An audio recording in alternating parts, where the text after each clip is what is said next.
నమస్తే. అందరూ బాగుండాలి, అందులో నేను ఉండాలి. చూడండి, అసలు ఆ బిగ్ బాస్ ఏంటి, ఆ బిగ్ బాస్లో ఆ వైల్డ్ కార్డ్ ఎంట్రీ వల్ల ఓవర్ యాక్షన్ ఏంటి, అసలు ఎందుకు పంపించారో ఏంటో అది మర్చిపోయి ఆ బాడీ లాంగ్వేజ్, అందులో ఉన్న జనాలు, ఆ మాట్లాడే విధానం ఎంత రోత పడుతుందంటే, అదివరకు పనులు చేసుకుంటా ఏదో కాలక్షేపానికన్నా కొంచెం చూసేవాళ్ళం. లేడీస్ ఎంత అవేర్నెస్ లేని వాళ్ళం అయినా సరే కొంచెం చూసేవాళ్ళం అసలు ఏంటా అని. అసలు ఇప్పుడు చెత్తలాగా అసలు చూడాలనే అనిపించట్లేదండి.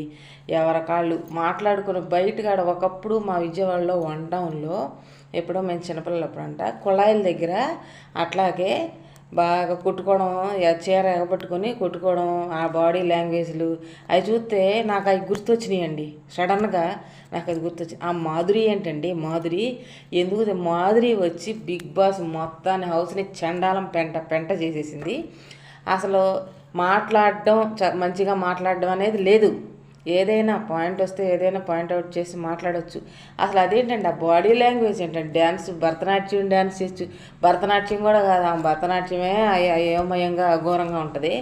అలాంటిది అసలు ఆ బాడీ లాంగ్వేజ్ ఏంటి, ఆ రోత ఏంటి, మాట్లాడే విధానం ఏంటి, రౌడీలాగా ఎలా ఫేమ్ రావాలనుకుంటుందో ఏంటో అర్థం కావట్లేదు. నెగిటివ్గా అయినా ఎలాగైనా ఫేమ్ రావాలి, నేను జనాల్లోకి వెళ్ళాలి అని గొప్పగా అనుకుంటుందో ఏంటో. మరి ఆ దరిద్రాన్ని ఎప్పుడు తీసేస్తారో అప్పుడే బిగ్ బాస్ చూస్తామండి, చూడాలనిపిస్తుంది.